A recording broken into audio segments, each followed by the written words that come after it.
Well, hello and welcome. I'm so happy to see so many faces here. As most of you know, my name is Linda Mendenhall, and I'm the town clerk.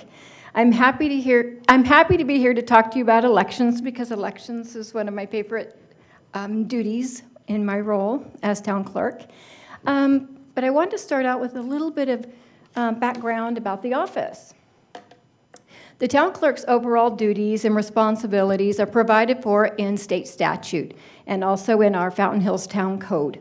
And they generally cover the following areas. Elections. I serve as the town's elections official. I coordinate with Maricopa County to administer the town elections. I prepare election materials, organize election for the candidates and for the public. And I create publications as required by law. I also serve as the town's filing officer for various types of petitions and campaign finance reports.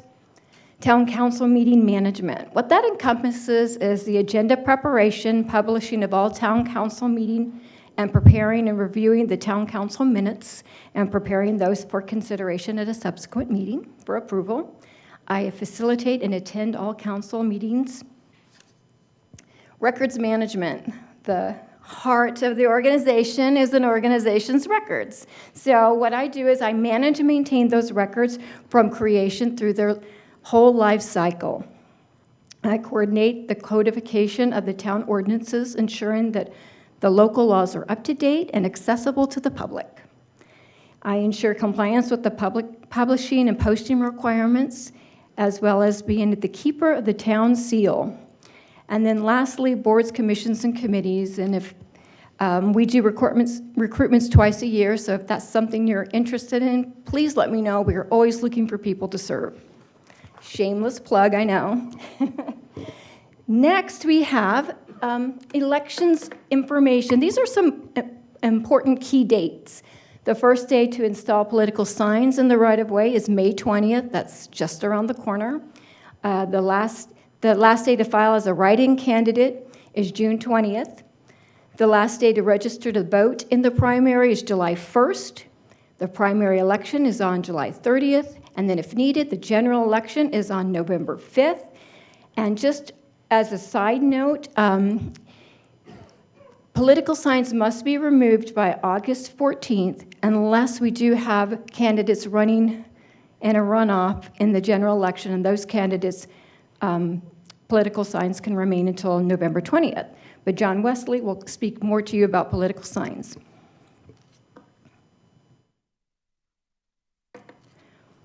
Now I want to talk to you about campaign-related information. Most of the candidates do have a candidate committee, and for those of you who do not have one at this time, remember the $500 threshold for candidate committees. PACs, it's $1,300, but most of my PACs are already registered, but if there's one out there, you do have a threshold as well. So the $500 threshold is if you receive $250 and you spend $250, you've met that $500 threshold.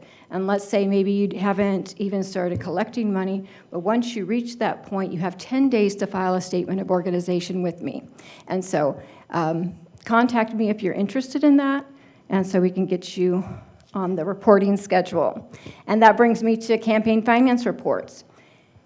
During the campaigning season, you will have a lot more reports. A lot of fun, I know. So you'll have a second quarter report, you'll have a pre-primary report, a post-primary report. So please keep on the lookout for my email reminders. And not that I've had any yet, but there is a late fee for every day that you're late. And it does increase after 15 days to $25, and those fees continue until you file your late report. Hopefully, I won't have that because I like to hound people until they turn in their report.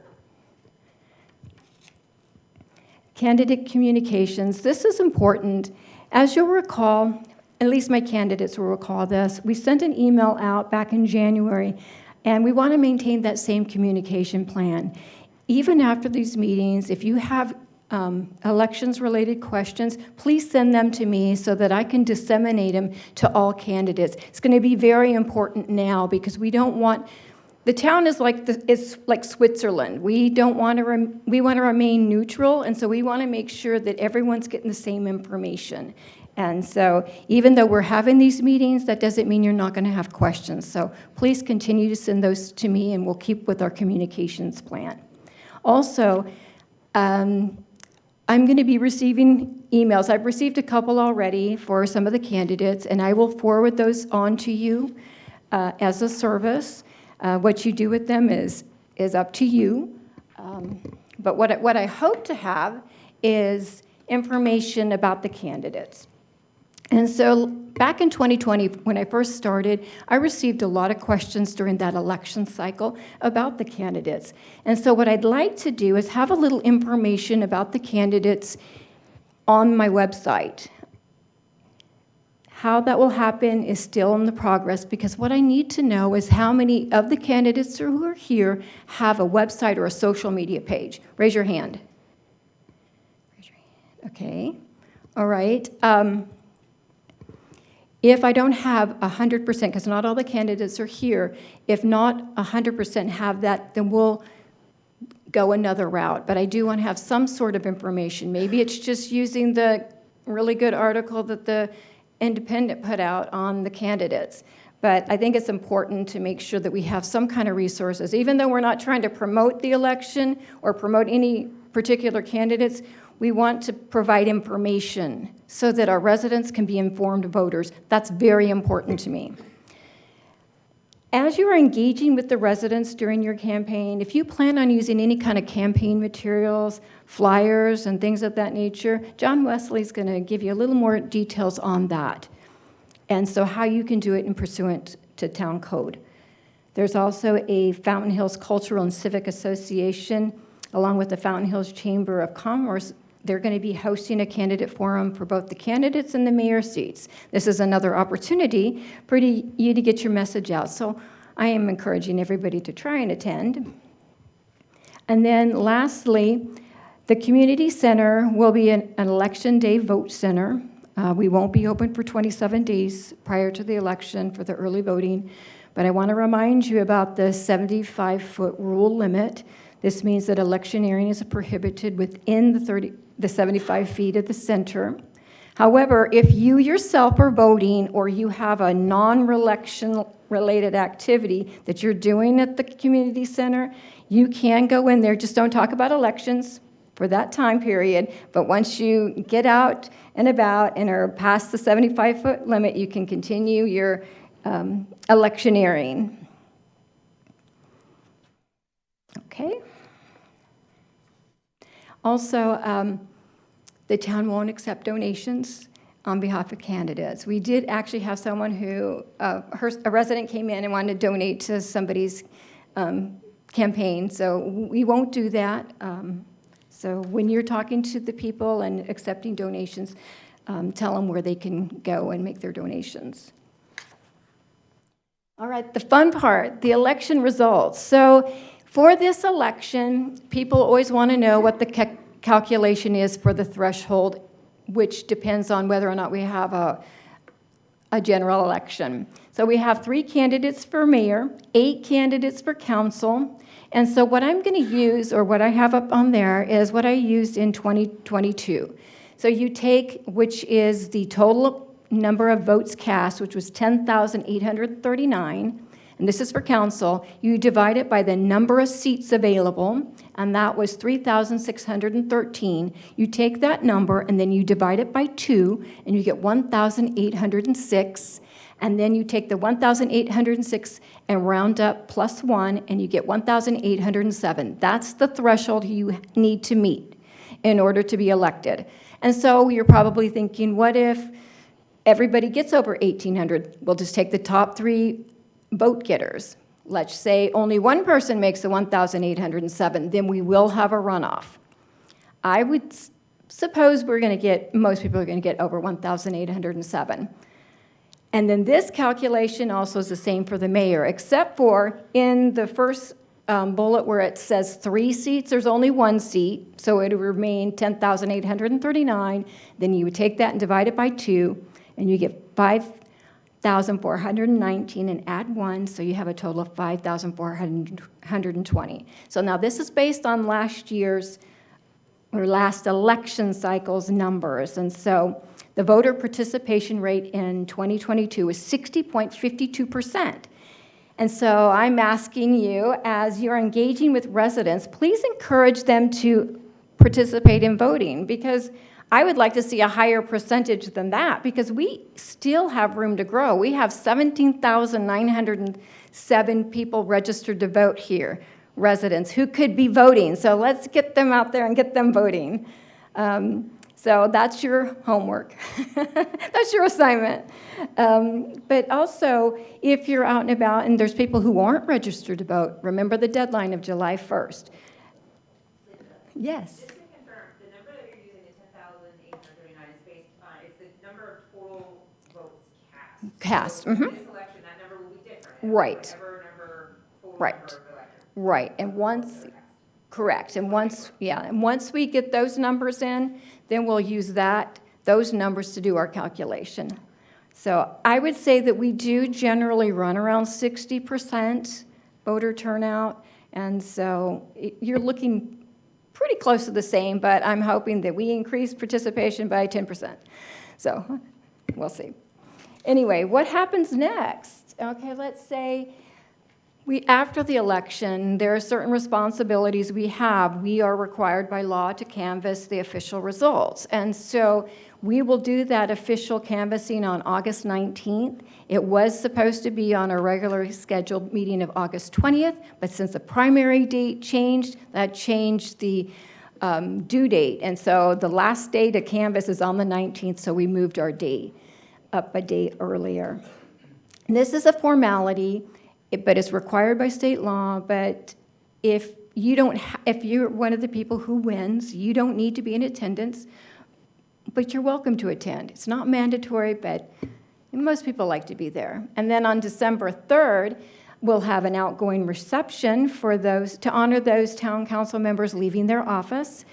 And we'll also have a ceremonial swearing-in ceremony for the new town council members on that same night, so you would need to be there for that.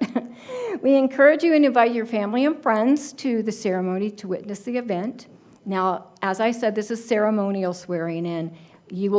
I administer the official swearing-in, and so we would do that prior to you taking your seat. And then we typically have a new council orientation in the fall to provide the council-elects with more information.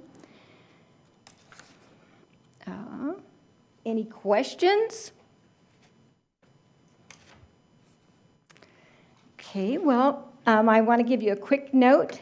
As you're going through this process, many of you are running for the first time. Successful campaigns are built on genuine connections, active listening, and commitment to serving the community as a whole. Stay positive and good luck on your campaign. And this is my contact information. Thank you. Linda, I do have a quick question. Oh, okay. I'm sorry. That's all right. You mentioned there's a second finance report, a pre-primary and a post-primary. So are those the three that we should be looking at? Right. Okay. Yes, correct. And then you also mentioned the 75-foot limit from the Yes. community center. Does that also apply to like town hall or any other town buildings? Yes. Yes. So you wouldn't be able to electioneer. So you need to, it's really from a vote center because that's where people casting their votes. No one's really going to be coming to town hall. Yep. Well, they could for a ballot. They might be dropping off their ballot. Okay. So we will have a ballot box here. Those details were still in the works of where those might be. The county looks at different places to place them, and then I want one at Town Hall, so we just need to work out the particulars of that. So I would refrain. We will have the ballot box. It's not considered a vote center, but it's still considered electioneering as far as, approaching people.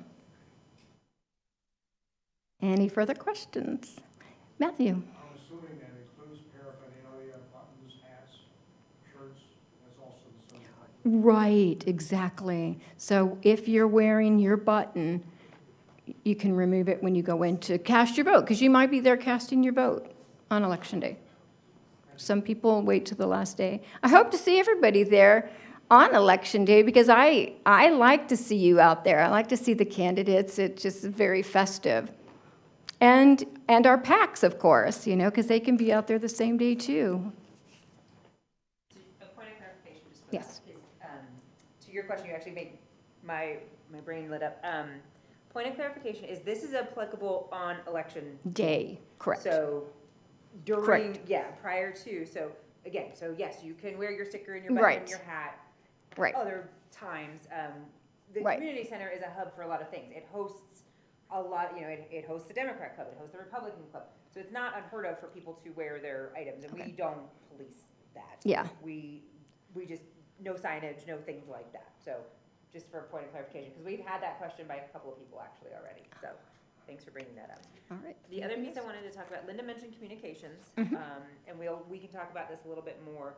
But the system of communication is for any, whether you have a question for Linda, whether you have a question for me, whether you have a question for John or code enforcement or, you know, finance, whoever it is. Linda is our conduit for all communications, no matter who it's for. Send it to her. She's gonna get the answer for you, send it out to whatever staff needs to get you the answer. We'll get it back to her, and then she'll disseminate it out to everyone. So, Matthew, if you have a question, and we're gonna answer your question, and we're gonna send the question and answer to everyone, just so that there's not a situation where you go, oh, I didn't know I could ask that, or I never thought about that, or I didn't know what I didn't know. So we want to make sure that everybody has equal access. So whatever your questions are, we will disseminate the answers to everyone. And that just helps us make sure that everybody's got the same information, the same detail, all of that kind of stuff. And also, just so you know, when you do send me the question, I don't put who the question was from.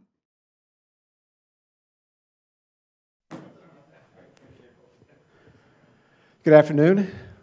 Good to see everyone here today. Hopefully we can go through this discussion of what the sign requirements are through an election process and come to a good understanding between the candidates, the PACs, and the staff so that we won't have questions or challenges or issues as we go forward. It is a bit confusing, parts of it, so we're grateful for this opportunity to visit with you and hopefully get everybody on the same page with these. So to help you with that, we are passing out a copy of the presentation I'm about to go through, so you can also then have some notes.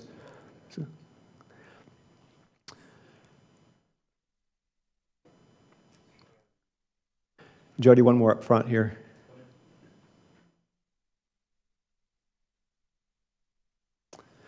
So first, I want to introduce our code enforcement officers, Jody Benson, Vince Hatcher, and Peter Lakisi. So these are your town's professional code enforcement staff. They have responsibility to administer the codes fairly and justly, equally across the town. Bless you. I know we have challenges, concerns expressed from time to time in elections past that people feel like we're picking on them and not the other guy. We're doing our best to pick on everybody equally. Just because your sign got taken, you see another one out there, we're not giving anybody favorable treatment. We just haven't seen that one for whatever reason. And so report it. We will enforce the standards that we have equally on everyone. So if you have any questions, concerns about that, let me know, but that is certainly our intent. We've got a couple of things that kind of shape what we're going to talk about and where we go with our sign regulations. One is what we know as a Reed decision, a U.S. Supreme Court decision about 10 years ago now, thanks to our friends down in Gilbert.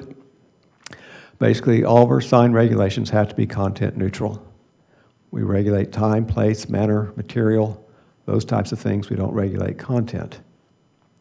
However, our state legislature has a political sign ordinance that's content-based.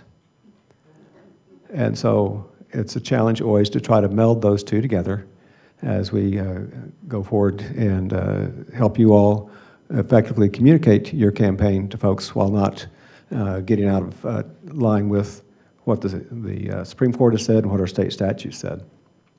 So our goal today, I want to come to an understanding of how we will apply the regulations during the upcoming election season. So we do hope to have any questions you have answered so everybody can hear the questions and everybody get on the same page today, both the candidates, the PACs, and the staff, so we know how we're going to enforce this. We want to allow reasonable campaign signage. We know you want to get your message out, but at the same time, we don't want to create too much of an issue with everyday temporary signage. Whenever we allow for campaign signs, because we can't control the message, we have to allow for the We Buy Ugly Houses sign or we pick up junk signs. And also, we've got some candidates I see that aren't in the room, plus we'll have candidates for statewide offices, we'll have various ballot measures. Those folks aren't in the room today, they're not hearing this. So once they start putting out signs, we know we'll have to deal with those. So again, you may see some signs because of that aren't compliant because they weren't here today learning, but we will deal with those and address those as we find them. You look like you have a question already, yes? John, in bullet point number 2, how do you define reasonable? What, is there a standard for it? The rules that we're going to put out, we feel are reasonable. If we see something we think is not reasonable that we can adjust, we can go from there. But the rules that we're going to talk about today, we believe provide for a reasonable. That's defined later. Yes. I hope it is anyway.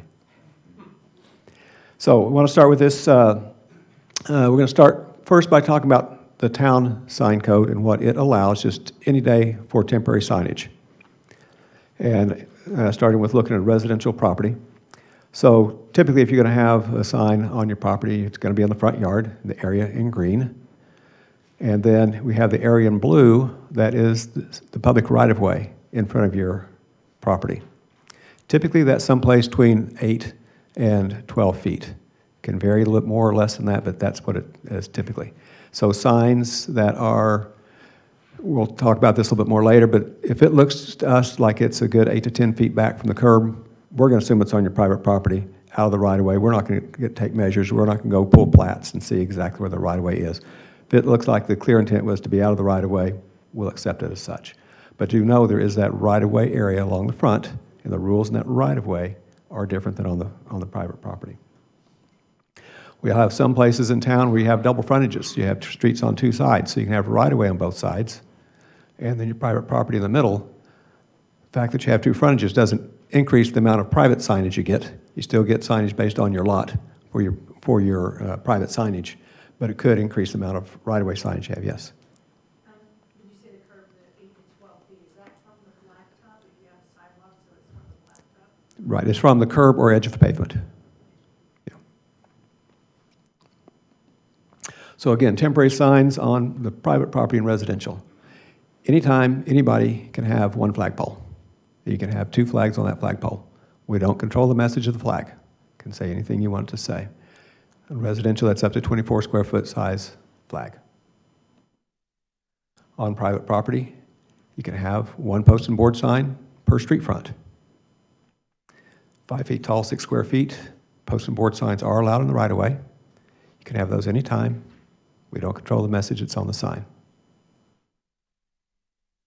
Again, I'm still on private property. Going to yard signs. You can have 2 yard signs on any single-family lot, 3 feet tall, 6 square feet. On a multi-residence property, it's 2 for the entire multi-residence property, except if it's a condominium, and it's a 2 or 3 unit condominium, then we'll do it per unit. You have 2 per unit within that condo complex. But you get larger than that, then it's just the 2 per overall complex. Again, they're a little bit larger. So again, typically we're not going to measure, but as long as these yard signs appear to have been back trying to be on the private property, I would suggest that you advise people, put it 10 feet back, then you know you're safe. Question on the 6 square feet, is that per sign? Yes, per sign, yes. So again, just encourage people to go 10 feet back. You shouldn't have any issue. Yes, Crystal? So consider we have 3 open council seats and 1 mayor seat. Mm-hmm. So with this guideline, are you going to enforce somebody has to either be rotating their political signs or choosing who they're going to endorse? For those on their private property, basically, yes, this is the limit.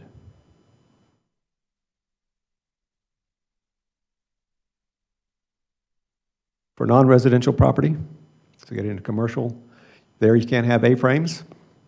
And you can see the requirements.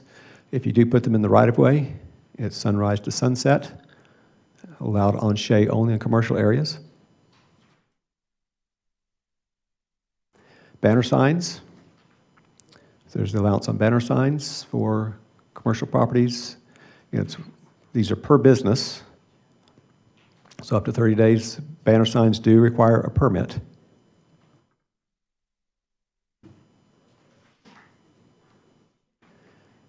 And then you can also have flag poles in commercial property. 2 poles, 2 flags per pole. Again, we're not reviewing the content of those flags. Post and board signs, 1 per street front again, now 8 feet tall, 6 square feet. An issue or challenge we've had in past election cycles has been at the corner of Saguaro and Avenue of the Fountains, where we have a very convenient chain link fence that people want to post signs on. Signs posted on that chain link fence would be considered a post and board sign. Allowed 1 per street front, so 1 on the avenue, 1 on Saguaro, and that would be the limit of those post and board signs that could go on there. Because the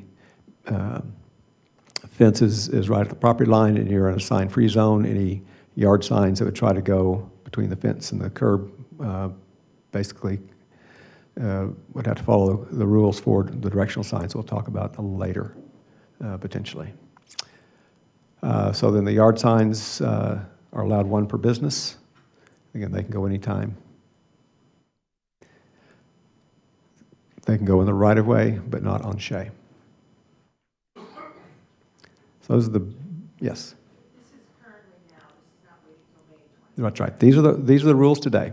So using these rules, go out and put as many campaign signs as you want that follow those rules.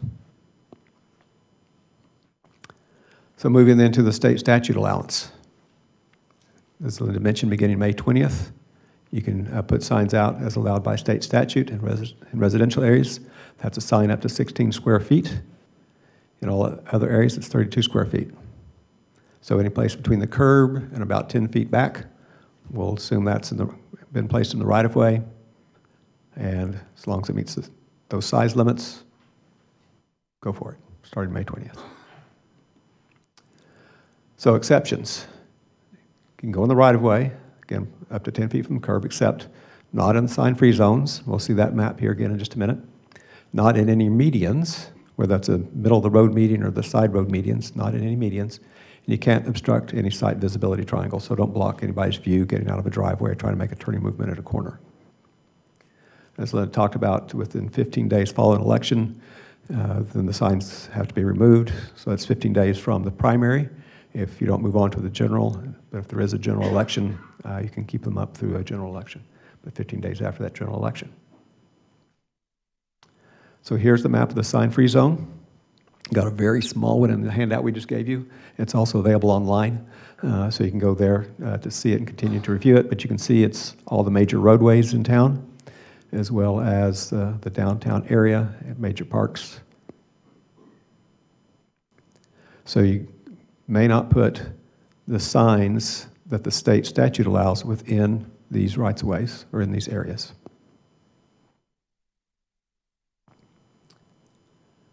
So during that election period, from May 20 to November 20, in areas outside of the sign-free zones, you can do any signs that are allowed by the sign code that we just talked about. You can do the state statute allowed signs, so yard signs, A-frame signs, post and board signs up to the maximum 16 square feet. Numbers not regulated. Again, not medians, don't block site visibilities. Stay within 10 feet of a curb or edge of pavement. Not allowed on town property, but could go in right-of-way next to town property, and we will not regulate message or content. So we sometimes get calls saying, oh, we see a sign, it doesn't have the statement on it as required by state statute as far as whose sign it is and how to contact them. We don't care. Actually, we do, but we can't enforce it because that's content. So any sign, anywhere in a non-sign-free zone area in the right-of-way up to 16 square feet, regardless of message, would be permitted during this time. Yes?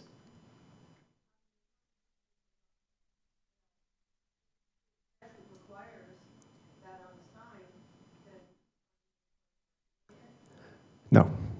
There's been a court case through Gilbert, and couldn't do that.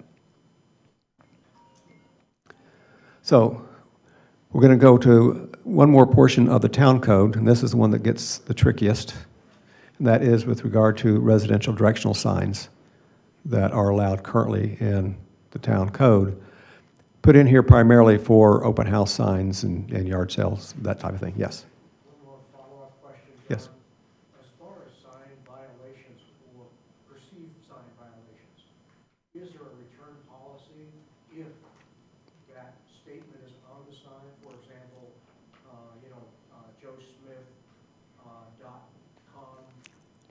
if he has that designation on the sign, does the town have a return policy, or do they just destroy the sign? Yes, we do, and I'll cover that here in just a minute. Okay, thank you. Yeah, yes. In the last election, I think there were people that were putting up signs on Friday and taking them down on Sunday because you guys weren't regulating them on the weekend. What's the deal? I will cover that in a moment, too. Okay. Good questions. That's right. The rules have changed a little bit since the last election, but still fairly similar. So with regard to those residential directional signs, what the code allows today for anybody doing any type of residential event activity. So you have an A-frame or yard sign to provide direction to those activities. Have one on your property, and up to 5 additional in the right-of-way at turning movements. They're allowed from official sunrise to official sunset 7 days a week. They're not allowed on Shea. It must be at least 2 feet from the curb. So you can do that today for those types of activities. So today, as code enforcement is out and about doing their enforcement activities, they are looking for, are we seeing more than the allowed number? If they see more than the allowed number, then they are contacting the person responsible, if appropriate, or sometimes going ahead and removing the signs. If they see 2 for the same event at one turning movement, that's not allowed, so we can take those signs. If we find them just along the street but not at a turning movement, we enforce that. If it's not directing to a residential event, some other type of activity, they're enforcing the code from that perspective. They are out early in the morning. If they see signs before sunrise, then they're getting the signs because they're out during the wrong time. We can't, again, really regulate by the content. So where we are allowing garage sale open house signs, we will need to be allowing, will be allowing campaign signs of the same type and nature. That opens us up also at the same time during this window of, again, the open house, the we buy ugly houses or we pick up junk signs. They'll be allowed to because we're not regulating the content. So from May 20 to November 20 within the sign-free zones, what can you do? You can do signs as allowed by the sign code. You can do directional signs the same as they're allowed for open house garage sale signs. The one thing we will change is we won't regulate the number. Whereas with an open house, you're limited to maximum of 6.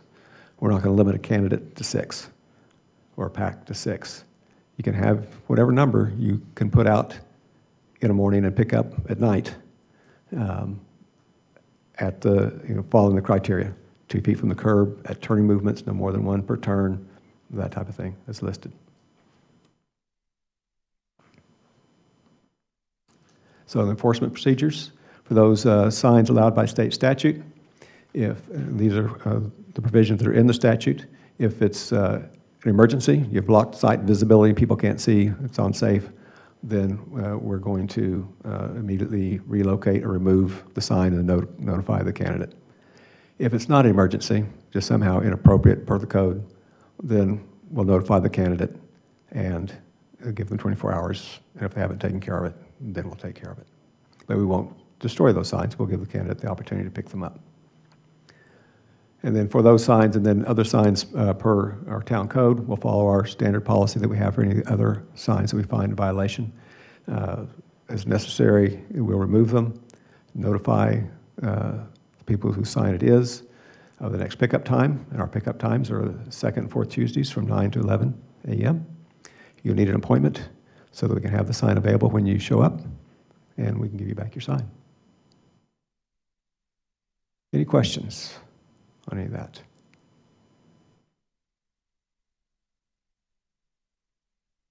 Okay. Flyers. So flyers, handbills, door hangers, those types of things. You must hand them to somebody. You can't just leave them at a property, stick them in a door, a mailbox, on a windshield.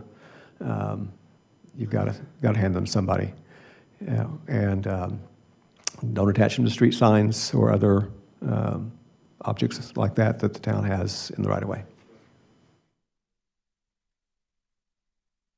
Questions on that one? Pretty straightforward. But I'm done. That was easy. Clayton. John, I do have one question. Okay. I remember Linda talking about the canvassing, the results was August, what, 15th or something? 19th. And we have to pick up our signs by what date? 15 days after the election, and that election date is August 14th, 14th. unless you move on to the general. So if the 14th comes before the 19th, right, which I believe it does, okay? Yes. But if we don't know the results yet, we will know Oh, before yeah. the 14th. Oh, yeah. I see. Oh, yeah. Okay.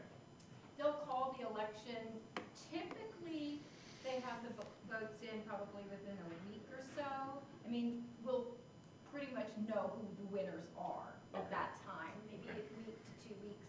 And so we'll canvass the election, but you have to have your signs up for them. But they'll, how they declare people a winner. Yes. That, between Yes. that time, that's announced and the deadline. And then to it pick up makes it our signs. official. Okay. So you're declared nominated and you're declared elected. And then run around quickly and collect them all. Crystal? And just to clarify that, so when I was talking about yard signs on private roads, that was before May 20th. Right. So now, May 20th to November, So- you can have an unlimited amount. In the right-of-way. In the right-of-way. Not your private. Not your private property. You're still limited to what the code says with 2. Yes. Jody? I'm just gonna say, the difference in those is one would be sunrise. Not if you're in, you have to use the double negatives here, right? If you're in a non-sign free zone area, let me go back to the map. If you're on a street that's not in red, where you can have your campaign signs, the state allows that 16 square foot sign in the right of way. It's there 24/7 during the campaign season, regardless of size, whether it's a little A-frame or a big full 16 square foot. But not in your own yard. Seems a little backwards maybe, but that's our attempt to try to balance the different rules.